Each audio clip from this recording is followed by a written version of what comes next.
നമസ്കാരം. Chief editors കോളത്തിലേക്ക് സ്വാഗതം. പ്രധാനമന്ത്രി നരേന്ദ്രമോദി 2 ദിവസത്തെ കേരള സന്ദർശനത്തിന് എത്തിയിരിക്കുകയാണ്. കൊച്ചിയിൽ ഇന്ന് നടന്ന പരിപാടികളിൽ വലിയ ആവേശമാണ് പ്രധാനമന്ത്രി ഉണ്ടാക്കിയത്. പ്രത്യേകിച്ചും യുവം കോൺക്ലേവിൽ അദ്ദേഹം യുവാക്കളെ അഭിസംബോധന ചെയ്ത് സംസാരിച്ചു. വലിയൊരു ആവേശം അവിടെ നമുക്ക് കാണാൻ കഴിഞ്ഞു. റോഡ് ഷോ അടക്കം വലിയ ജനബാഹുല്യമാണ് ഉണ്ടായിരുന്നത്. എന്തായാലും പ്രധാനമന്ത്രിയുടെ കേരള സന്ദർശനം, ആ ഒരു സന്ദർശനം കേരളത്തിൽ വരുത്തുന്ന മാറ്റങ്ങൾ, പ്രത്യേകിച്ച് രാഷ്ട്രീയപരമായും ഒപ്പം തന്നെ കേരളത്തിന്റെ വികസന കാര്യങ്ങളിലും എന്തൊക്കെ മാറ്റങ്ങൾ വരുത്തും, എന്ത് ഇമ്പാക്റ്റ് ആയിരിക്കും കേരളത്തിൽ അദ്ദേഹത്തിന്റെ സന്ദർശനം ഉണ്ടാക്കുക എന്നുള്ളതാണ് ഇന്ന് ചീഫ് എഡിറ്റേഴ്സ് കോളം ചർച്ച ചെയ്യുന്നത്. സ്വാഗതം ഒരിക്കൽ കൂടി.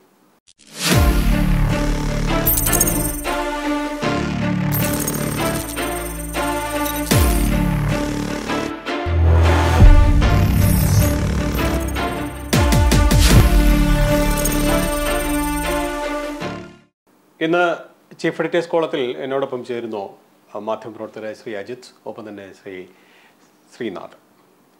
നമുക്ക് കഴിഞ്ഞ കുറേ ദിവസങ്ങളായി ഈ പ്രധാനമന്ത്രിയുടെ ഒരു കേരള സന്ദർശനമാണ് വലിയ ചർച്ചയായിക്കൊണ്ടിരിക്കുന്നത്. അതെ, ഈ വിഷയം തന്നെ നമ്മൾ പല ദിവസങ്ങളായി ചർച്ച ചെയ്തിരുന്നു. എല്ലാ മാധ്യമങ്ങളും ചർച്ച ചെയ്യുന്നൊരു വിഷയം, പ്രസക്തമായ ഒരു വിഷയം കൂടിയാണ്. കാരണം അദ്ദേഹത്തിന്റെ വരവുണ്ടാക്കുന്ന ഒരു രാഷ്ട്രീയമായ മാറ്റങ്ങൾ ഏത് തരത്തിൽ, കേരളത്തിന്റെ വികസനം ഏത് തരത്തിൽ വരുമെന്നുള്ളൊരു ചർച്ചയാണല്ലോ. കഴിഞ്ഞ ദിവസം DYFI തന്നെ വലിയൊരു പരിപാടി സംഘടിപ്പിച്ചു. ചോദ്യങ്ങൾ ഒരുപാട് ചോദിച്ചു. അതെ, യുവാക്കളും എന്നുള്ളതാണ്. അപ്പോൾ ആ കാര്യങ്ങളെല്ലാം വെച്ചുകൊണ്ട് പലതരത്തിലുള്ള ചർച്ചകൾ വളരെ സജീവമായി നിൽക്കുകയാണ്. ഇനിയിപ്പോൾ വന്ദേ ഭാരത് ട്രെയിൻ ഓടി തുടങ്ങുന്നു. ആ ട്രെയിൻ തന്നെ ഉണ്ടാക്കിയ ഒരു ഇമ്പാക്റ്റ്, അത് കാണാനുള്ളൊരു തിരക്ക്, അതിൽ യാത്ര ചെയ്യാനുള്ളൊരു തിരക്ക് എല്ലാം നമ്മളിപ്പോൾ കണ്ടുകൊണ്ടിരിക്കുകയാണ്. അപ്പം മൊത്തത്തിൽ നമുക്ക് ഈ ഒരു വിഷയത്തിലേക്ക് പോകുമ്പോൾ ഏത് തരത്തിൽ നമുക്ക് വിലയിരുത്താൻ കഴിയുക, പ്രത്യേകിച്ച് വലിയൊരു ഇമ്പാക്റ്റ് ഉണ്ടാക്കുമോ, എന്താണ് അതിനകത്ത് ഒരു പ്രധാന സംഭവം എന്ന് പറയുന്നത്, ഇത് നമ്മൾ 2ാം 3ാം തവണ ഇത് പ്രധാനമന്ത്രിയുടെ വരവിനെ കുറിച്ച് കേരളത്തിൽ ഉണ്ടാക്കാൻ സാധ്യതയുള്ള രാഷ്ട്രീയമായിട്ടുള്ള ചലനങ്ങളെ കുറിച്ച് നമ്മൾ ഡിസ്കസ് ചെയ്ത ഇതിൽ പ്രധാനം എന്ന് പറയുന്നത് ഈ ചലനം ഉണ്ടായിട്ടുണ്ട്. സംഭാഷണത്തിൽ തന്നെ രാഷ്ട്രീയ പാർട്ടികളുടെ ഇടയിൽ, മുന്നണികളിൽ ചലനം ഉണ്ടായിട്ടുണ്ട്. അതിന് പ്രധാന കാരണം നമ്മളിപ്പോ അവിടെ കേന്ദ്രത്തിലും നരേന്ദ്രമോദി സർക്കാരിന്റെ തുടർഭരണം, കേരളത്തിലും പിണറായി തുടർഭരണമാണ്. ഇവിടെ കേരളത്തില് ഇപ്പോ പ്രധാനമന്ത്രി വന്നിരിക്കുന്നത് മൈനോറിറ്റീസിനെയും യുവാക്കളെ അഡ്രസ് ചെയ്യണം. ഈ 2 കാര്യങ്ങൾ, മൈനോറിറ്റീസിനെ യുവാക്കളെയും അഡ്രസ് ചെയ്യുന്നതിന്റെ ഒരു ത്രസ്റ്റാണ് ഞാൻ അതിൽ കാണുന്നത് രാഷ്ട്രീയമായിട്ട്. അതിന് പ്രധാനം മൈനോറിറ്റീസിനെ അഡ്രസ് ചെയ്യാൻ അദ്ദേഹം വരുമ്പോൾ ഇവിടെ മൈനോറിറ്റീസ്, കേരളത്തിലെ മൈനോറിറ്റീസ് ഡിസ്ഗ്രന്റിൽഡാണ് CPM-ന്റെ ഭരണത്തിൽ കഴിഞ്ഞ 7 വർഷമായിട്ട്. അവർ ഭയങ്കര ഡിസാറ്റിസ്ഫൈഡ് ആണ്. ഏതൊക്കെ രീതിയിലെന്ന് പറഞ്ഞാൽ നയപരമായ കാര്യങ്ങൾ. ഒന്ന്, PSC ടെസ്റ്റുകളൊന്നും കൃത്യമായിട്ട് നടക്കുന്നില്ല. മാനേജ്മെന്റ് അല്ലെങ്കിൽ നമ്മുടെ ഇതുണ്ടല്ലോ പൊതുമേഖലാ സ്ഥാപനങ്ങൾ, സംസ്ഥാനത്തിന്റെ പൊതുമേഖലാ സ്ഥാപനങ്ങളിലെല്ലാം തന്നെ CPM-ന് ആധിപത്യം ഉണ്ടാകുന്ന രീതിയിലേക്ക് കൊണ്ടുപോകുന്നു. ഹയർ എഡ്യൂക്കേഷനിലേക്ക് CPM-ന്റെ ആളുകളെ ആജീവനാന്തം നിയമിച്ച് നോമിനേറ്റ് ചെയ്യും. ഇത് ഡിസ്ഗ്രന്റിലാണ്. ആളുകൾ ഇത്തരം കാര്യത്തിൽ ഇതാണ്. 2, സ്വാശ്രയ മാനേജ്മെന്റും സ്വകാര്യ മാനേജ്മെന്റുകളും എയ്ഡഡും ആയിട്ടുള്ള സ്ഥാപനങ്ങൾ ഏറ്റവും കൂടുതലുള്ള, മൈനോറിറ്റി സ്ഥാപനങ്ങൾ ഏറ്റവും കൂടുതലുള്ള ഇന്ത്യയിൽ കേരളത്തിൽ കൂടെയാണ്. പ്രത്യേകിച്ച് ക്രിസ്ത്യൻ മൈനോറിറ്റിയാണ് നമുക്ക് എടുക്കേണ്ടത്. കാരണം ഡൽഹിയിലും കാശ്മീരിലും വരെ സെന്റ് സ്റ്റീവനും സെന്റ് സോഫിയാസും ഒക്കെ ഉണ്ട്. അദ്വാനിജി പഠിച്ചത് സെന്റ് സോഫിയാസ്. അപ്പൊ അവർക്ക് കേന്ദ്രത്തിൽ ഒരു നമ്മളീ പറയുന്ന സൗത്ത് ഇന്ത്യൻ, നോർത്ത് ഇന്ത്യൻ എന്ന് പറയുന്ന വിഭാഗീയത ഒന്നുമില്ല അവർ ആ കാര്യത്തിൽ. മൈനോറിറ്റീസിന്റെ വിദ്യാഭ്യാസ സ്ഥാപനങ്ങളുടെ കോൺട്രിബ്യൂഷൻ ഭയങ്കര സംഭവമാണ്. ഇന്ന് ഈ ദിവസം വരെ അദ്വാനിജി ഒരിക്കലും ക്രിസ്ത്യൻ സമുദായം നടത്തുന്ന മൈനോറിറ്റീസിന്റെ സ്ഥാപനങ്ങളെ കുറിച്ച്, വിദ്യാഭ്യാസ സ്ഥാപനങ്ങളെ കുറിച്ച് ഒന്നും പരാമർശിച്ചിട്ടില്ല ഇന്ന് ഈ ദിവസം വരെ. ഞാനിത് പറയുന്നത് കേരളവുമായിട്ട് കമ്പയർ ചെയ്യും. ഈ പിണറായി വിജയൻ സർക്കാർ വന്ന അന്ന് ദിവസം മുതൽ കഴിഞ്ഞ 7 വർഷമായിട്ട് ഒറ്റ മൈനോറിറ്റി സ്ഥാപനങ്ങളിൽ, പ്രത്യേകിച്ച് ക്രിസ്ത്യൻ മൈനോറിറ്റി സ്ഥാപനങ്ങളിൽ, എയ്ഡഡ് ആയിട്ടുള്ള സ്കൂളുകളിൽ, കോളേജുകളിൽ നിയമനം നടക്കുന്നില്ല. അപ്പോയിന്റ്മെന്റ് കൊടുത്തിട്ടില്ല, പാസ്സാക്കിയിട്ടില്ല. അവര് ഡിസ്ഗ്രന്റിലാണ്, മനസ്സിലാക്കണം. പ്രൊമോഷൻ കിട്ടിയവരുടെ പ്രൊമോഷൻ കൊടുത്തിട്ടില്ല. പഴയ എന്തെങ്കിലും ഔദാര്യത്തിൽ ചിലപ്പോൾ പഴയ LP സ്കൂളിൽ നിന്ന് ഹൈസ്കൂളിൽ പോയവർക്ക് LP സ്കൂളിലെ ശമ്പളത്തിൽ ഇപ്പൊ ജീവിച്ചു പോവുകയാണ്. ഡിസ്ഗ്രന്റിലാണ്. 2, CPM-ന് തന്നെ എയ്ഡഡ് സ്കൂളുകളുണ്ട്. അവിടെയെല്ലാം നടപ്പിലാക്കാത്ത നിയമങ്ങളും നിബന്ധനകളും മൈനോറിറ്റീസ്, ക്രിസ്ത്യൻ മൈനോറിറ്റി അടിച്ചേൽപ്പിച്ചിരിക്കുകയാണ്. നിങ്ങൾ മൈനോറിറ്റി സ്ഥാപനമാണ്, നിങ്ങൾ PSC ഇവിടുന്ന് എംപ്ലോയ്മെന്റ് എക്സ്ചേഞ്ചിൽ നിന്ന് ഡിസേബിൾഡ് വേരിയസ്ലി ഡിസേബിൾഡ് ആയിട്ടുള്ള ആളുകളെ നിയമിക്കണം. മൈനോറിറ്റീസിന്റെ അധികാരത്തെ കവർന്നെടുക്കുന്നില്ലേ ഈ കാലം അത്രയും സ്വാതന്ത്ര്യാനന്തരം ഇത്രയും കാലത്തിൽ ഈ മൈനോറിറ്റീസ്, ക്രിസ്ത്യൻ മൈനോറിറ്റീസ് എടുത്തു പറയണം. ക്രിസ്ത്യൻ മൈനോറിറ്റീസ് എഡ്യൂക്കേഷൻ മേഖലയിൽ ഹയർ എഡ്യൂക്കേഷൻ ആണെങ്കിലും LKG മുതലാണെങ്കിലും നടത്തിയ കോൺട്രിബ്യൂഷനെ അട്ടിമറിക്കുന്ന, അല്ലെങ്കിൽ അതിനകത്ത് രാഷ്ട്രീയം കൊണ്ടുവന്ന് അട്ടിമറിക്കുന്ന ഒരു ഹെഗമണി, ഒരു ഭയങ്കരമായ ഒരു ആധിപത്യം ഇദ്ദേഹം പിണറായി വിജയൻ സർക്കാർ നടത്തിക്കൊണ്ടിരിക്കുകയാണ്. ഇവർക്കെതിരെ വലിയ പീഡനമാണ് അവർ അനുഭവിക്കുന്നത്. ഒന്നും പറയാൻ വയ്യ അവർക്ക്. കാരണം സ്കൂളുകളുടെ കാര്യത്തിലാണെന്നുണ്ടെങ്കിൽ എയ്ഡ് സ്കൂളുകളിലാണെങ്കിലും KST ആണ് സ്ട്രോങ് ആയിരിക്കുന്നത്. പിന്നെ KST സ്ട്രോങ് ആയിരിക്കുന്നത് മാത്രമല്ല, UDF പോലുള്ള മുന്നണി ഇതുവരെ ഒന്നും പറയുന്നില്ല. അധ്യാപകർക്ക് നമുക്കറിയാലോ, സ്കൂളിലെ അധ്യാപകർക്ക് വെക്കേഷൻ 2 മാസമുണ്ട്. ഏതെങ്കിലും ഒരു ടീച്ചർക്ക് വെക്കേഷൻ ഇപ്പൊ കഴിഞ്ഞ 7 വർഷമായിട്ട് കിട്ടിയിട്ടുണ്ടോ? ഇല്ല. മനസ്സിലാക്കണം, അവർക്കില്ല. അവർക്ക് പിന്നെ HSA ട്രെയിനിങ്ങിന് പോകണം, മറ്റേ ഇതിന് പോകണം, സർവേക്ക് പോകണം, സെൻസസിന് പോകണം, തുടങ്ങിയ സർവ്വ കാര്യങ്ങൾ, വാല്യുവേഷൻ, ടാബുലേഷൻ തുടങ്ങിയ അവർക്കില്ല, ലീവേ ഇല്ല. എയ്ഡഡ് സ്കൂളുകളിലാണെങ്കിലും ഗവൺമെന്റ് സ്കൂളിലാണെങ്കിലും ആകെ ഉള്ളൊരു ചാമെന്താണ് സമ്മർ വെക്കേഷൻ കിട്ടുമെന്ന്. ഇപ്പൊ അതില്ല. വലിയ പീഡനമാണ്. അത് KSTക്കാർക്ക് എക്സംപ്റ്റഡ് ആയിരിക്കും, പക്ഷെ മറ്റുള്ളവർക്ക് ആർക്കും, എയ്ഡഡ് സ്കൂളിൽ ആർക്കും ആ എക്സംഷൻ കിട്ടുന്നില്ല. അപ്പൊ ഇത് എക്സംഷൻ കൊടുക്കണമെന്നല്ല, അധ്യാപകർ കൃത്യം ഇത്ര മണിക്കൂർ പഠിപ്പിക്കാതിരിക്കാൻ പറ്റുമോ? അധ്യാപകർക്കും പോലീസുകാർക്കും ഡ്രൈവറിനും കണ്ടക്ടർക്കും ജോലി ചെയ്യാതെ പറ്റുമോ? ഈ 3 സമൂഹത്തിന് ജോലി ചെയ്തേ പറ്റുള്ളൂ. അപ്പൊ അതും മര്യാദ പാലിക്കുന്നില്ല. അപ്പോ ഈ മൈനോറിറ്റി സ്ഥാപനങ്ങളെല്ലാം തന്നെ ഡിസ്ക്രിമിനേറ്റഡ് ആണ് ആ ഒരു രീതിയിൽ. അടുത്തൊരു സംഭവം, ഈ നമ്മുടെ വന്ദേ ഭാരത് വന്നു.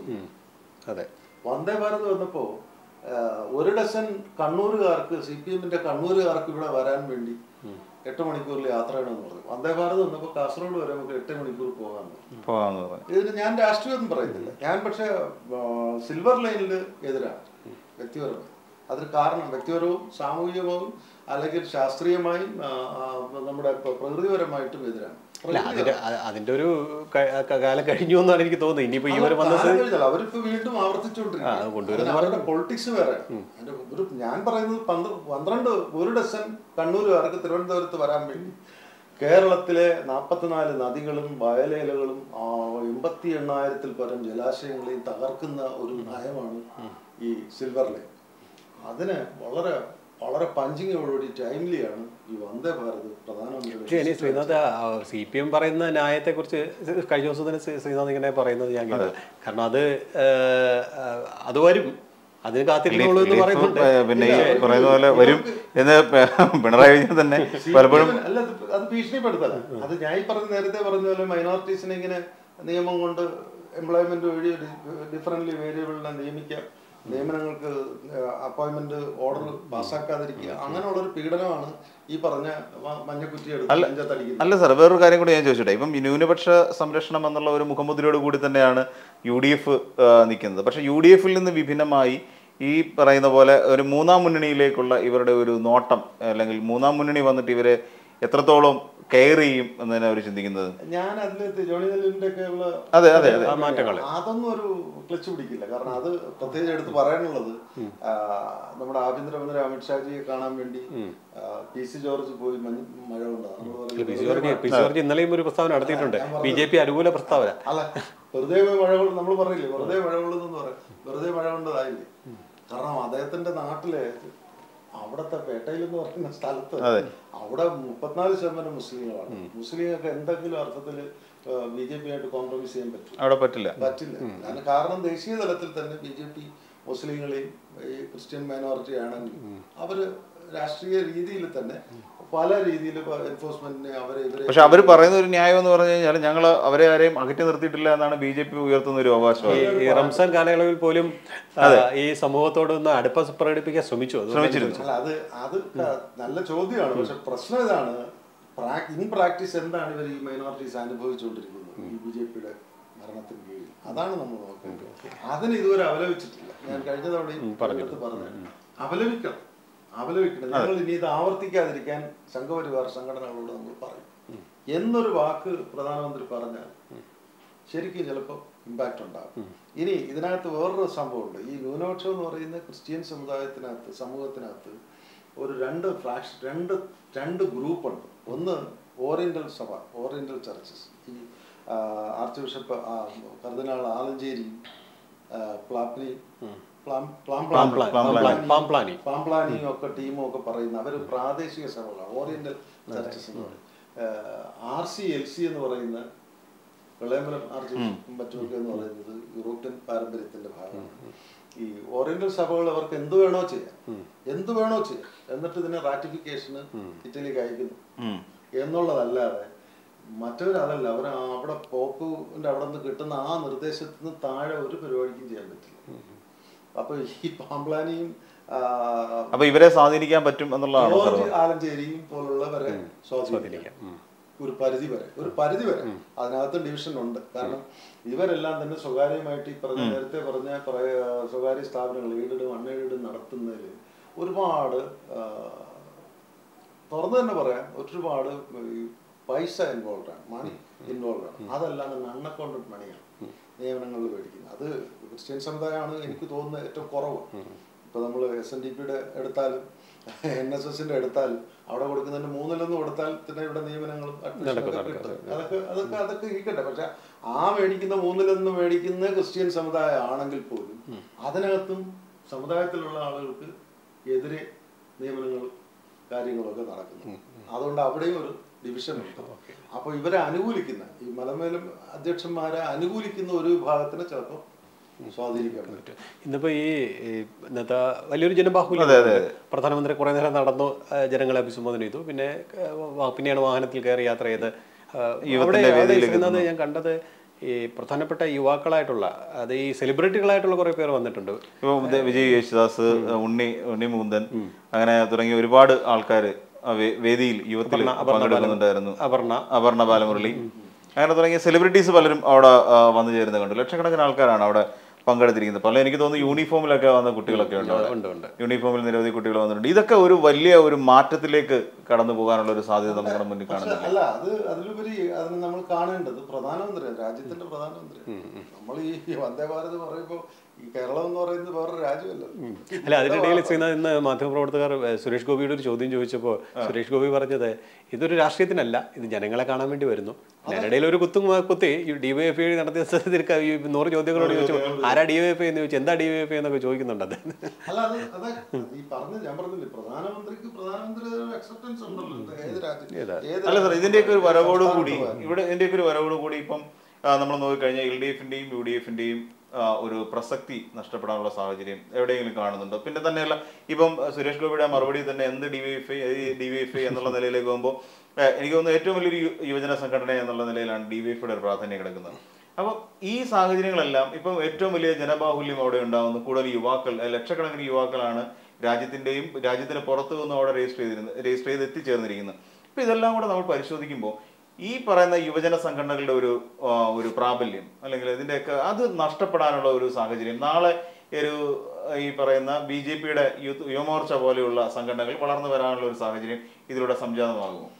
ഇല്ല, ഇതിനെ അങ്ങനെ ഒരു കൺവേർട്ട് ചെയ്യണ്ട. ഇതിപ്പോ ഉള്ള BJPയോടുള്ള അഫിനിറ്റി ഉള്ളവരും പിന്നെ പ്രധാനമന്ത്രിയെ കാണാനുള്ള പ്രധാനമന്ത്രി എന്ന് പറയുമ്പോൾ നമ്മൾ ഈ പറഞ്ഞില്ലേ, വളരെ ഒരു അക്സെപ്റ്റൻസ് ഉണ്ടാക്കാൻ പ്രധാനമന്ത്രിക്കൊപ്പം വേദി പങ്കിടുക എന്നുള്ളത് അല്ലേ, അദ്ദേഹത്തെ അടുത്ത് കാണുക എന്നുള്ളൊരു താല്പര്യമുണ്ട്, അതുണ്ട്. പക്ഷെ ഇതിനകത്ത് ശ്രീനാഥ് ചോദിച്ച ചോദ്യത്തില് ഈ DYFIയുടെ ഒന്നും പ്രസക്തി നഷ്ടപ്പെടില്ല. DYFIയുടെ ഒരു സംഭവം എന്ന് പറയുന്നത് CPM DYFI ചെയ്യുന്നുണ്ട്. അവര് തന്നെ എല്ലാ തെറ്റുകളും ചെയ്യും, അവര് തന്നെ സമരം ചെയ്യും, അതിനെ സമരം ചെയ്യും. കാരണം നേരത്തെ ഞാൻ ആദ്യം പറഞ്ഞ PSC ടെസ്റ്റുകൾ നടത്താതിരിക്കുക, അതിനകത്ത് അഴിമതി കാണിക്കുക, പൊതുമേഖലാ സ്ഥാപനങ്ങളിലെല്ലാം DYFIക്കാരെയും അവരെ തിരികെ കയറ്റുക, ഹയർ എഡ്യൂക്കേഷനിൽ അവരുടെ ആളുകൾ താല്പര്യമുള്ള CPMന് താല്പര്യമുള്ളവരെ തിരികെ കയറ്റുക, ഇത്തരം കാര്യങ്ങൾ ചെയ്യുക. പിന്നെ ഈ വീട്ടിൽ വെറുതെ ഇരിക്കുന്ന വീട്ടിൽ രാത്രി മഞ്ഞക്കുറ്റി കൊണ്ടിട്ടിട്ട് പോകുന്നത് തുടങ്ങിയ കാര്യങ്ങളിൽ വളരെയധികം പീഡനം അനുഭവിക്കുകയാണ് ഈ ജനം.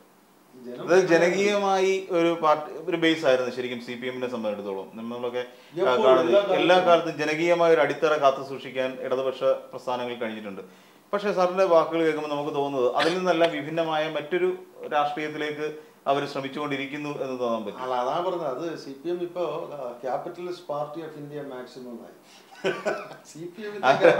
Capitalist party of India maximum ആ ഒരു കോൺസെൻട്രേഷനിലേക്ക് കാര്യങ്ങൾ പോയിരിക്കുന്നു. പഴയതുപോലെ ജനങ്ങളുടെ ജനകീയ പ്രശ്നങ്ങളിൽ ഇടപെട്ട് എന്താണ് ജനകീയ പ്രശ്നം എന്ന് നമുക്കറിയില്ല. ഏത് കവലയിൽ ചെന്നാലും ഒരു CPM-ന്റെ അല്ലെങ്കിൽ ഒരു DYFIയുടെ ഒരു പ്രവർത്തകനുണ്ടെങ്കിൽ അവൻ ആ ഭാഗത്തുള്ള വെള്ളം, കറണ്ട്, റോഡ് തുടങ്ങിയ എല്ലാ കാര്യങ്ങളും ഇടപെടും. ഇപ്പൊ അതൊന്നുമില്ല.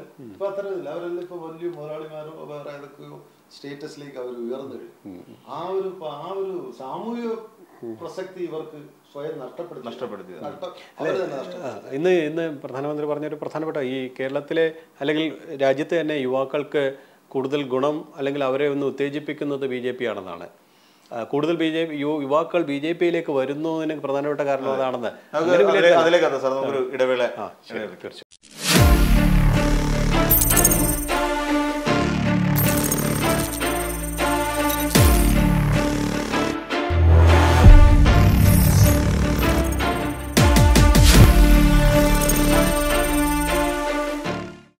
തീർച്ചയായും പറഞ്ഞു വന്ന പോലെ ജോയ് സാറിന്റെ ഇതിലേക്ക് പോകണമെങ്കിൽ യുവാക്കൾ കൂടുതൽ പ്രാതിനിധ്യം കിട്ടുന്ന ഒരു അവസ്ഥയിലേക്ക് മോദി സർക്കാരിന്റെ ഭരണം വഴിവെച്ചു എന്നുള്ള ഒരു യുവാക്കൾക്ക് കൂടുതൽ അവസരം നൽകുന്നുള്ള ഒരു അവകാശവാദമാണ് ഉന്നയിക്കുന്നത്. ഇപ്പൊ നമ്മള് ഇപ്പോഴത്തെ യുവാക്കൾ അഡ്രസ് ചെയ്തുകൊണ്ട് കേന്ദ്ര സർക്കാരിന്റെ നിയമനങ്ങളുള്ള ടെസ്റ്റുകൾ, UPSC ടെസ്റ്റുകൾ പ്രാദേശിക ഭാഷയിലേക്ക് കൊണ്ടുവരും. വലിയൊരു സംഭവമാണ്. തീർച്ചയായും ഒരു ഭാഗത്ത് ഹിന്ദി നിർബന്ധമാക്കുന്നു പറയുമ്പോൾ പ്രാദേശിക ഭാഷകളിൽ നിയമനത്തിന് ടെസ്റ്റ് എഴുതാം എന്ന് പറയുന്നത് ഈ പറഞ്ഞ യുവാക്കൾക്ക്, പ്രത്യേകിച്ചും തമിഴ്നാട് പോലുള്ള ഒരു സ്റ്റേറ്റിന് അതൊരു വലിയ ഇമ്പാക്ട് ഉണ്ടാക്കുന്നതാണ്. അതൊക്കെ ഇമ്പാക്ട് ഉണ്ടാകും. അത്തരം കാര്യങ്ങൾ ഇമ്പാക്ട് ഉണ്ടാകും. എത്രത്തോളം തമിഴ്നാട് പറഞ്ഞിട്ടുണ്ട്, എത്രത്തോളം തമിഴ്നാട്ടില് ഈ ഹൈന്ദവീയ ബ്രാഹ്മണിക്കൽ ഇത് അവിടെ അടിച്ചേൽപ്പിക്കാൻ പറ്റുമെന്നുള്ളത് വേറെ. പക്ഷെ എങ്കിലും ഇമ്പാക്ട് ഉണ്ട്. മനസ്സിലെങ്കിലും എനിക്ക് തമിഴിൽ എഴുതാം, എനിക്ക് മലയാളത്തിൽ എക്സാം എഴുതാം, എനിക്ക് ഗുജറാത്തിയിൽ എഴുതാം, ബീഹാറി ഭാഷയിൽ എഴുതാം എന്ന് പറയുന്നത് ഇത് ആരാ ചെയ്തത്? അത് ഈ സർക്കാരാണ് ചെയ്തത് എന്ന് പറയുമ്പോൾ ഒരു 10%. ശരിയാണ് സർ. കാര്യം ഇപ്പൊ കഴിഞ്ഞ കേന്ദ്രീയ വിദ്യാലയത്തിന്റെ ഒരു ടെസ്റ്റ് കഴിഞ്ഞതിനകത്ത് കൂടുതലും എഴുതി അവർക്ക് ലിസ്റ്റിൽ വന്നിരിക്കുന്നതെല്ലാം ഉത്തരേന്ത്യക്കാരാണ്. അപ്പം അതിൽ നിന്നെല്ലാം നോക്കുമ്പോൾ കേരളത്തിലുള്ളവരുടെ അവസരം കുറയുന്നു, തമിഴർക്കുള്ള അവസരങ്ങൾ കുറയുന്നു. അപ്പം ഈ അവരുടെ ആ ലാംഗ്വേജിന്റെ ഒരു പ്രശ്നം കൂടിയാണത്. അതുണ്ട്. പക്ഷെ അതിൽ വേറൊരു പ്രശ്നമുണ്ട്. നമുക്ക് നിഷ്പക്ഷമായിട്ട് പറയുമ്പോൾ IAS ഉൾപ്പെടെ ഇപ്പൊ മറ്റ് സംസ്ഥാനങ്ങളിൽ നിന്നുള്ള ആൾക്കാർ പ്രാതിനിധ്യം കുറവാണ് BJP സർക്കാർ വന്നനുസരിച്ച്. എന്ന് പറഞ്ഞാൽ അതിനകത്ത് വേറെ താല്പര്യങ്ങൾ കടന്നുകൂടിയിട്ടുണ്ട്.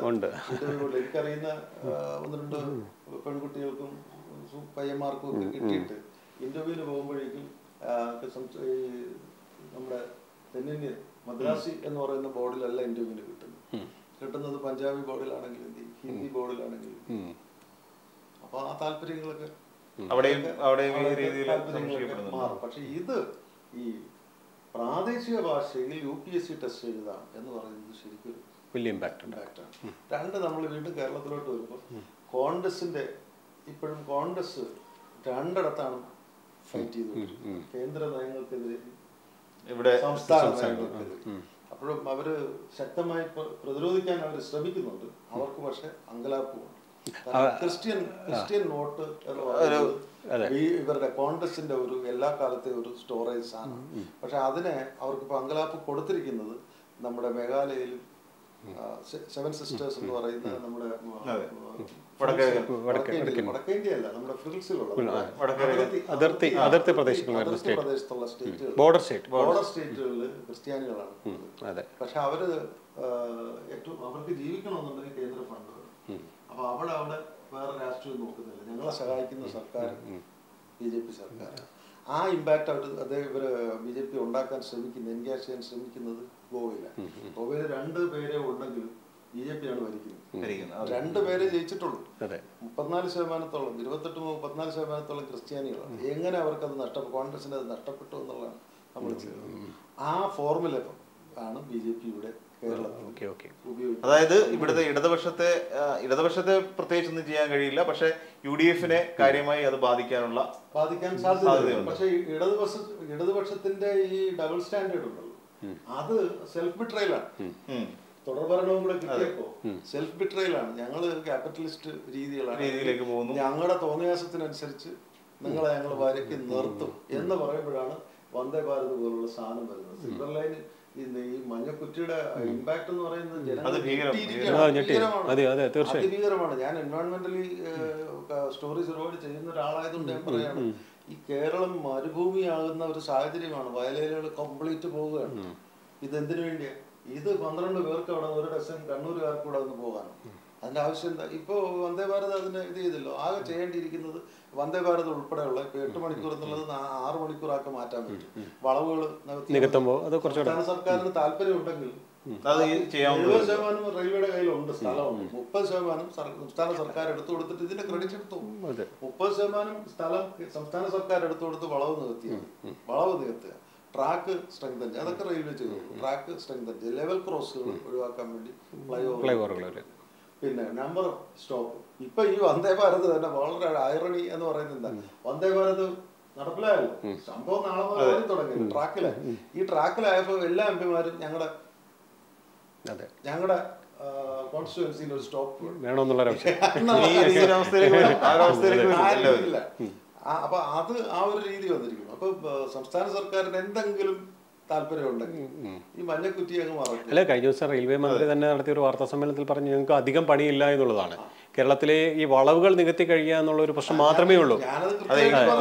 കൊല്ലം റെയിൽവേ സ്റ്റേഷനിലേക്ക് കയറുന്ന ഒരു വളവ് നിവർന്നു കഴിഞ്ഞാൽ തന്നെ അരമണിക്കൂറോളം അവിടെ ലാഭിക്കാൻ പറ്റും. അത് മാത്രമല്ല 183 വളവുകളുണ്ട്. 183 വളവ്.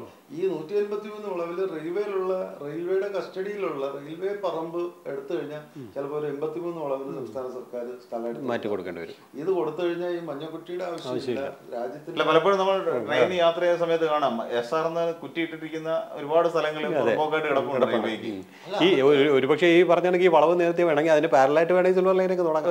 സ്റ്റാർട്ട് ചെയ്യാനും അല്ല, ഞാൻ പറയുന്നത് ഈ ജനങ്ങളെ ബുദ്ധിമുട്ടിക്കാതെ കൊണ്ടുപോകാം. എല്ലാം ഡബിൾ ലൈൻ ആക്കിയാൽ മതി, ട്രിപ്പിൾ ലൈൻ ആക്കിയാൽ മതി. ഉള്ള ഈ കോട്ടയം വഴിയുള്ള പ്രശ്നമാണ് നമുക്ക് ഏറ്റവും കൂടുതൽ നമ്മളെ ബാധിക്കുന്നത്. തിരുവനന്തപുരത്ത് എറണാകുളത്ത് പോകുന്നവർ നമ്മളെ ബാധിക്കുന്നത് കോട്ടയം വഴിയുള്ള യാത്ര. അതിനുള്ള വളവ് നികത്തി കൊടുത്തു കഴിഞ്ഞാൽ എന്താ പ്രശ്നം? ഒരു പ്രശ്നമില്ല. പിന്നെ ഈ നമ്പർ ഓഫ് സ്റ്റോപ്പ് ഈ പറഞ്ഞ എല്ലാവരും ഇതിന് ക്രെഡിറ്റ് എടുക്കണ്ടേ? എല്ലാ എംപിമാർക്കും എല്ലാ MLA-മാർക്കും മന്ത്രിമാർക്കും സ്വീകരണം, എനിക്ക് എന്റെ നാട്ടിൽ ഒരു സ്റ്റോപ്പ് എന്ന് പറയുന്നവര് അത് പിന്നെ നിങ്ങൾ വളവ് നികത്താനുള്ള സ്ഥലം എടുത്തു കൊടുക്കും. അതല്ലേ ചെയ്യണ്ടേ? ആത്മാർത്ഥത ജനകീയമാകുമ്പോൾ ജനകീയമായിട്ട് ജനത്തിന് വേണ്ടി ചെയ്യുമ്പോ അത് ചെയ്താൽ ഏത് സർക്കാർ ഭരിച്ചാലും തമിഴ്നാട് വികസനത്തിന്റെ ഗുണമാണ്. ഏത് സർക്കാരാണെങ്കിലും പ്രതിപക്ഷമൊന്നും ഭരണപക്ഷമൊന്നുമില്ല. ഞങ്ങളുടെ നാട്ടിൽ വികസനം. ഇവിടെ കേരളത്തിന്റെ ഒരു ശാപം അതാണ്. ഇത് എല്ലാത്തിലും രാഷ്ട്രീയം കാണും. ഇവിടെ രാഷ്ട്രീയം കാണുന്ന ആരാണ്? പ്രത്യേകിച്ച് നേരത്തെ ശ്രീനാഥ് ചോദിച്ച ഒരു ജനകീയ പ്രശ്നങ്ങൾ ഇടപെടുന്ന CPM പോലുള്ള ഒരു ആൾക്കാരാണ് ഈ എല്ലാത്തിനും വിഘടനവാദം ഉണ്ടാക്കിക്കൊണ്ടിരിക്കുന്നത്. എല്ലാത്തിനെയും അട്ടിമറിക്കുകയും വിമർശിക്കുകയും ചെയ്ത CPM-ന്റെ കീഴിൽ വരുന്ന തുടക്കത്തിൽ എങ്ങനെയാണല്ലോ ഇപ്പൊ ഗെയിൽ വാതക പൈപ്പ് ലൈൻ വന്ന സമയത്ത് അന്ന് അതിശക്തമായ കമ്പ്യൂട്ടർ പോലെ തുടങ്ങിയതാണ്. നമുക്ക് കാണാവുന്നതാണ്. സിമ്പിളാണ്. ഞങ്ങള് ചെയ്യുമ്പോൾ മാത്രം നിങ്ങള് ജനം അനുഭവിച്ചാൽ വേറെ ആരുടെയും നന്മകള് ഞങ്ങൾ അനുവദിക്കും. വേറെ ഒരു പാർട്ടിയും ഒരു നന്മയും ചെയ്യാൻ ഞങ്ങൾ അനുവദിക്കില്ല. ഞങ്ങൾ ചെയ്യുന്ന നന്മകൾ മാത്രം നിങ്ങൾ കണ്ടാൽ മതി, അത് അംഗീകരിക്കുക, അത് മാത്രമേ ഉള്ളൂ. അതാണ് അവരുടെ ആ ഒരു തന്ത്രം. സിമ്പിൾ അല്ലേ? വളരെ സിമ്പിൾ.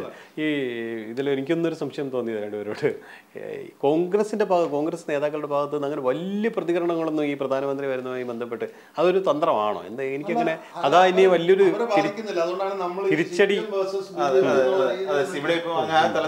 മാറി. അതെ, BJP എന്നുള്ളത് അവരെ ബാധിക്കുന്നില്ല. പക്ഷെ അത് ബാധിക്കില്ല എന്ന് പറയാൻ പറ്റുമോ? ബാധിക്കില്ല എന്ന് അങ്ങനെ കരുതാൻ കഴിയുമോ? കൂടുതലും ബാധിക്കുള്ളൂ എനിക്ക് തോന്നുന്നു. അതാ ഞാൻ നേരത്തെ പറഞ്ഞു വന്നത്. അതായത് ഈ ക്രിസ്ത്യൻ വോട്ട്, ഞാൻ ഗോവയുടെ കാര്യം പറഞ്ഞത്, ക്രിസ്ത്യൻ വോട്ട് എന്ന് പറയുന്നത് അവർക്ക് അഷ്വർഡ് ആയിട്ടുള്ള ഒരു സാധനമാണ്, ഒരു സംരംഭമാണ്. അപ്പോ പതിറ്റാണ്ടുകൾ 10-60 വർഷം ഭരിച്ചിട്ട് കേരള സംസ്ഥാനത്തിന് എന്ത് ചെയ്തു കോൺഗ്രസ് എന്നുള്ള ഒരു പ്രശ്നം. ഈ ഒരു ചോദ്യം അവർക്ക് ഇപ്പോ ഈ വന്ദേ ഭാരത് പോലുള്ളത് വരിക, ഈ UPSC ടെസ്റ്റ് മലയാളത്തിലാക്കുക തുടങ്ങിയ കാര്യങ്ങൾ വരുമ്പോൾ അവരെ ചിന്തിപ്പിക്കും. അവിടെ ദേശീയ നേതാക്കന്മാർക്ക് ചിന്തിക്കാൻ. ഇന്ത്യയുടെ മൊത്തത്തിൽ എടുത്ത് നോക്കുമ്പോൾ അങ്ങനെ തന്നെയല്ല സാർ. ഇത്രയും വർഷക്കാലമായിട്ട് കോൺഗ്രസ് മാറി ഭരിച്ചു വന്നിട്ടും പ്രത്യേകിച്ച് ഇന്ത്യയെ സംബന്ധിച്ച് ഒരു നേട്ടം ഉണ്ടായിട്ടില്ല. മൻമോഹൻ സിംഗ് വരെ എത്തിയിരിക്കുന്ന പ്രധാനമന്ത്രിയുടെ നേട്ടങ്ങളൊന്നും നമുക്കൊന്നും കോൺഗ്രസിനെ വിസ്മരിച്ചുകൊണ്ട് അതൊരു ദേശീയതയാണ്. നമ്മളിനി BJP ഇനി എത്ര കാലം ഭരിച്ചാലും ഇന്ത്യയുടെ ദേശീയത പുറത്തറിയപ്പെടുന്നത് കോൺഗ്രസ് വെച്ചിട്ട്, ദേശീയ പ്രസ്ഥാനവും കോൺഗ്രസ് ആയിട്ടില്ല. അതിനകത്തൊന്നും നമുക്ക് പറയാൻ പറ്റില്ല. പിന്നെ ഈ വന്ദേ ഭാരത് പറയുമ്പോൾ നമ്മൾ ഈ പറഞ്ഞ മഞ്ഞക്കുറ്റിയുടെ കാര്യമാണ്, സിൽവർ ലൈനാണ് നമ്മളെ യഥാർത്ഥത്തിൽ വേദനിപ്പിച്ചിരിക്കുന്നത്. അതുകൊണ്ടാണ് എല്ലാവരും കക്ഷി രാഷ്ട്രീയ ബോധമന്യേ എല്ലാവരും ഈ വന്ദേ ഭാരതിനെ സ്വാഗതം. ഈ ഒരുപക്ഷെ ഈ പറഞ്ഞതുപോലെ ആ വേദനയിൽ നിന്ന് വന്നൊരു അത് അനുഭവിച്ചവർക്കുള്ള വേദന വേറെ. ഞാൻ ഈ തിരുവനന്തപുരം മുതൽ എറണാകുളം, തൃശ്ശൂർ, കൊല്ലം ഭാഗത്തുള്ള വയലേലകളെ കുറിച്ച് ഞാൻ പഠിച്ചു നോക്കി അന്വേഷിച്ചപ്പോ ഈ നാട് മരുഭൂമിയല്ല, നമ്മൾ വെള്ളം കിട്ടാതെ ചാവുന്നു. ഒരു പ്രളയത്തിന്റെ ദുരിതം നമ്മൾ അനുഭവിച്ചതാണ്. അല്ല, അതെന്ന് പറഞ്ഞത് പ്രളയം എന്ന് പറയുന്നത് പ്രളയം വന്നു, വെള്ളപ്പൊക്കം വന്നു, എല്ലാം പ്രശ്നമായി, അതങ്ങ് ഡൈ ഡൗൺ ചെയ്തു. ഇനി വരാൻ പോകുന്നത് അടുത്ത വരൾച്ചയല്ലേ. ഈ വരൾച്ച എന്ന് പറയുന്നത് ഇപ്പൊ തന്നെ സഹിക്കാൻ പറ്റാത്ത. ഇത് എന്തുകൊണ്ടെന്ന് പറഞ്ഞു കഴിഞ്ഞാൽ നേരത്തെ നമ്മൾ പറഞ്ഞു ശാസ്ത്രീയമായിട്ട് നമ്മളെല്ലാവരും വലിയ ടെറസുകൾ വെക്കുന്നു. സിമെന്റ് ആണ് ഈ ഓക്സിജൻ അബ്സോർബ് ചെയ്യുന്നത്, എന്നിട്ട് അത് ഹീറ്റ് എമിറ്റ് ചെയ്യുന്നുണ്ട്. ഇതിപ്പോ നമുക്കിവിടെ സഹിക്കാൻ പറ്റുന്നില്ല. ഇനി ഈ വയലേലകൾ, കാരണം ഈ വയലിൽ നിന്ന് എന്ത് തണുപ്പ് കിട്ടാനെന്നുള്ള അങ്ങനെയല്ല. ഇതിനകത്തുള്ള ഈ പോർസ്, ചെറിയ സുഷിരങ്ങളിൽ, ഈ സുഷിരങ്ങൾ വഴി ഇതിനകത്തുള്ള സ്റ്റോറേജിലും റൂട്ടിലുള്ള ജലാംശം പുറത്തു വന്ന് അതിങ്ങനെ അതിന്റെ സസ്റ്റൻസിന് വേണ്ടി അത് ചെയ്യുമ്പോൾ നമുക്കും മാസ്റ്റായിട്ട് വയലേലകളിൽ നിന്ന് കിട്ടുന്ന തണുപ്പ് നമുക്കും ഉണ്ടാവും, അന്തരീക്ഷം തണുപ്പിക്കും. ഇതതില്ല. ആ ഗ്രീനറി നഷ്ടമാവുന്നു, ജലാംശവും നഷ്ടമാവുന്നു. ആ ഒരു പ്രശ്നം കിടക്കുകയാണ്. അതിന്റെ കൂടെയാണ് വയലേലകൾ ഒന്നടങ്കം അങ്ങ് മാറ്റിയിട്ട് ഒരു റെയിൽവേ ട്രാക്ക് ഉണ്ടാക്കാം എന്ന് പറയുന്നു. പ്രത്യേകിച്ച് കേരളം എന്ന് പറയുന്നത് എന്റെ സോഷ്യോളജി അറിയണ്ടേ.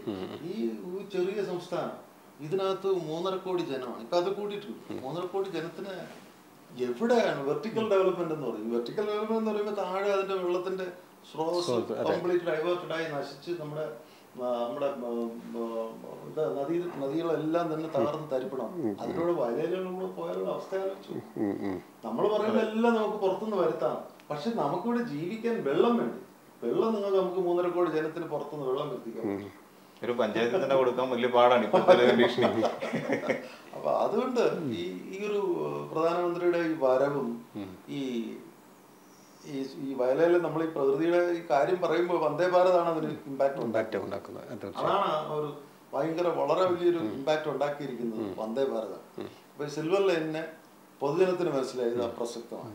സിൽവർ ലൈൻ പൊതുജനത്തിന്റെ മുന്നിൽ അപ്രസക്തി. ഇനി മുഖ്യമന്ത്രിയും പാർട്ടി സെക്രട്ടറിയും എല്ലാം കൂടെ പറയണം ഞങ്ങളത് മറന്നിട്ടില്ല, ഞങ്ങൾ 2 ലക്ഷം കോടി രൂപ ഇവിടെ അട്ടിമറിച്ച് ഉണ്ടാക്കും എന്ന് പറയുന്നതിൽ ജനത്തിന് ബോധ്യപ്പെട്ടു ഈ ഒരു സാധനം ഇനി ചെലവാക്കാൻ പ്രയാസമാണ്. നിങ്ങൾക്ക് ആത്മാർത്ഥമുണ്ട്, നിങ്ങൾ വളവ് നിർത്തി കൊടുക്കും സുഹൃത്തെ.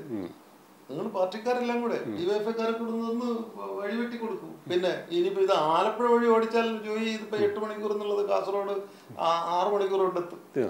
വന്ദേ ഭാരത് ആലപ്പുഴ വഴി ഓടിച്ചാൽ ഈ കോട്ടയം വഴിയുള്ള വളവുകളൊന്നുമില്ല, സ്ട്രെയിറ്റ് ഒരു ഒറ്റ പോക്ക് സുഖമായിട്ട് പോകും. പിന്നെ ഇതിന്റെ വേറൊരു സംഭവം എന്ന് പറയുന്നത് ജനശതാബ്ദി, അതിന് വേറൊരു എക്സാമ്പിൾ ആണ്. നമ്മളിവിടുന്ന് എറണാകുളത്ത് പോകുന്നത് 6 മണിക്ക് കയറിയാൽ 8:30-9:30 എറണാകുളത്ത് എത്തും നമുക്ക്. പക്ഷെ അതിന്റെ വൃത്തിയുടെ ഒരു പ്രശ്നം നമുക്ക് സഹിക്കാൻ പറ്റുന്നില്ല. അപ്പോൾ ഈ വന്ദേ ഭാരതിന്റെ പ്രസക്തി വൃത്തിയും കൂടെ ഉണ്ട്. പക്ഷെ അത് കുറച്ച് കാലം കേരളത്തിലേക്ക് ഓടും എന്നുള്ളത് അത് നമ്മുടെ ആളുകളുടെയും കുഴപ്പമുണ്ട്, പിന്നെ റെയിൽവേയുടെ മാനേജ്മെന്റിന്റെ കുഴപ്പമുണ്ട്. ഇപ്പൊ നമ്മൾ വേറൊന്നുകൂടെ പറയാം. നമ്മൾ ഈ നമ്മുടെ വോൾവോ ബസ് വന്നില്ലേ, സിറ്റി വോൾവോ ബസ് വന്നപ്പോൾ ആളുകൾ ഇത്രയും വില കൊടുത്ത് ടിക്കറ്റ് എടുക്കുന്നു. ഇല്ല, ജനത്തിന് കംഫർട്ട് ഉണ്ടോ, നീറ്റാണോ? ഏത് വന്ദേ ഭാരതിലല്ലേ ഏതിന് എത്ര ടിക്കറ്റ് കയറ്റിയാലും ആളുകൾ സഞ്ചരിക്കും. ആളുകള് ഒരുപാട് ആൾക്കാർ തിരുവനന്തപുരത്തേക്ക് വരുന്നുണ്ട്. വൃത്തിയുള്ളവരാണെന്നുണ്ടെങ്കിൽ ഇപ്പൊ ഈ നിരക്ക് വർധനയൊന്നും വലിയ പ്രശ്നം ഉണ്ടാവില്ല എന്നാണ് അല്ലേ? അങ്ങനെ കാരണം ഇപ്പോഴും അത്ര വലിയ ചർച്ചകളൊന്നും വരുന്നില്ല. ആ ദിവസം തന്നെ ഞാനിവിടുന്ന് വന്ദേ ഭാരതിൽ പോകുന്നു, ഞാനിവിടുന്ന് നമ്മുടെ ജനശതാബ്ദി പോകുന്നു.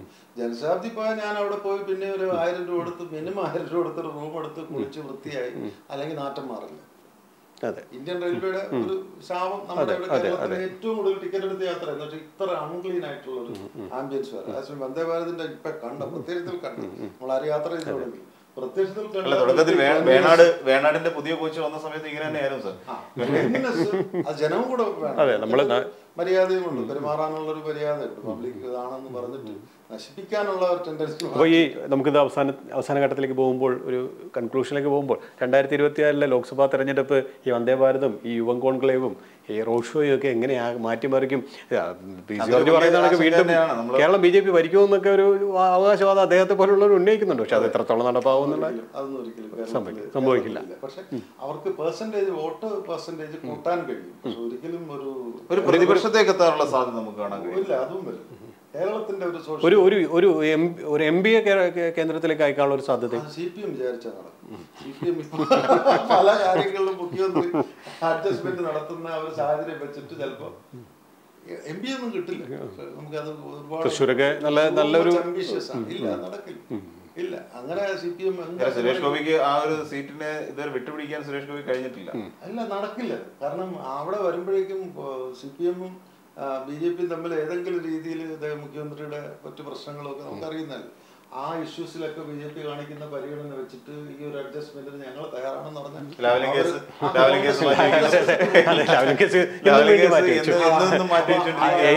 എത്ര പ്രാവശ്യം മാറ്റിയെന്ന് തന്നെ സംശയം. അതെ, ഞാൻ പറയുന്നത് എണ്ണം പറഞ്ഞു മടുത്തു. കഴിഞ്ഞ ആഴ്ച അല്ല, വേറൊരു കാര്യമുണ്ട് സാർ, നമുക്കറിയാമല്ലോ, നമ്മള് വാർത്ത ചെയ്യുമ്പോൾ ആദ്യം 1-2 തവണയൊക്കെ നമ്മൾ ലീഡ് വെക്കുമായിരുന്നു. അത് കഴിഞ്ഞ് പിന്നെ താഴോട്ട് അല്ല, ഇന്ന് ഹെഡ്ലൈൻ കൊടുക്കുമ്പോൾ തന്നെ ഞാൻ തന്നെ പറയാം വേണ്ട എന്ന് പറഞ്ഞു.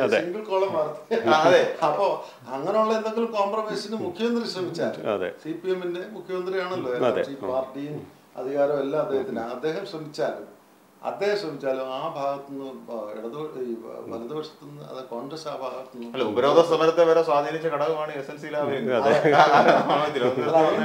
അതുകൊണ്ട് അത് കോൺഗ്രസ് എൻഗേജ് ചെയ്തു. തീർച്ചയായും. എന്തായാലും നമ്മൾ ഈ വിഷയം ചർച്ച ചെയ്താൽ തീരില്ല, അത്രയ്ക്ക് കാര്യങ്ങൾ നമുക്ക് പറയാറുണ്ട്. പക്ഷേ നമ്മുടെ സമയപരിമിതി ഒരു പ്രധാന പ്രശ്നമാണ്. നമുക്കറിയാം, ഇന്ന് നമ്മുടെ മുന്നിലുള്ള ക്യാമറ പോലെയുള്ള പ്രധാനപ്പെട്ട ഒരു വിഷയം മാറ്റി വെച്ചുകൊണ്ടാണ് ഇത് ചർച്ച. വരുന്ന ദിവസങ്ങളിൽ നമുക്ക് ആ വിഷയം കൂടി തീർച്ചയായും ചർച്ച ചെയ്യപ്പെടേണ്ടതുണ്ട്. വലിയ അഴിമതിയാണ് അവിടെയും നടന്നിരിക്കുന്നത്, AI ക്യാമറ. അപ്പോൾ ആ ക്യാമറയുടെ ആ നിഴലിൽ നിന്നുകൊണ്ടാണ് നമ്മൾ ഈ ഒരു വിഷയം, പ്രധാനപ്പെട്ട ഒരു വിഷയമായതുകൊണ്ട് നമ്മൾ പ്രത്യേകിച്ചും നാളെയും ഇത്തരം കൂടുതൽ പ്രധാനപ്പെട്ട ഒരു വിഷയത്തിലേക്ക് നമുക്ക് പോകണം, അത് ചർച്ച ചെയ്യപ്പെടണം എന്ന് തന്നെയാണ് കരുതുന്നത്. നമുക്ക് ഇന്നത്തെ ചീഫ് എഡിറ്റേഴ്സ് കോളത്തിൻ്റെ ഈ വിശകലനങ്ങൾ ഇവിടെ അവസാനിപ്പിക്കാമെന്ന് തോന്നുന്നു. നമുക്ക് നന്ദി ശ്രീ അജിത്ത്, ഒപ്പം തന്നെ ശ്രീനാഥ്. വീണ്ടും കാണാം നാളെ.